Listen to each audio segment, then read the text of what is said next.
Hello everyone, welcome back to another video. Today we have World Cup predictions day 4, very last minute. I just realized the first game's at 12 p.m. That's a problem. That's a bit of an issue.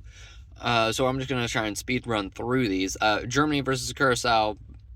I want Curacao. If they could win this, that would be like the biggest upset ever, probably.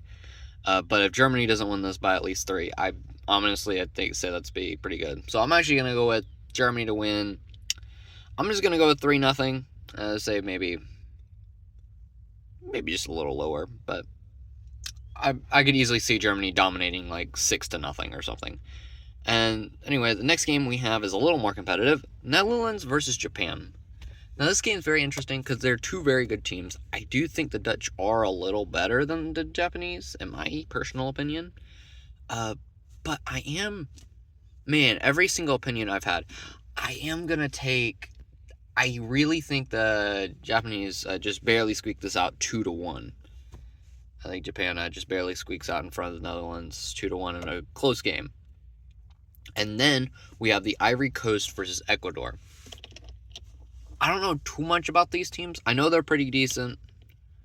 I know Ecuador has a really good defense. So I don't expect this to be a very high-scoring game. And I don't know anything about...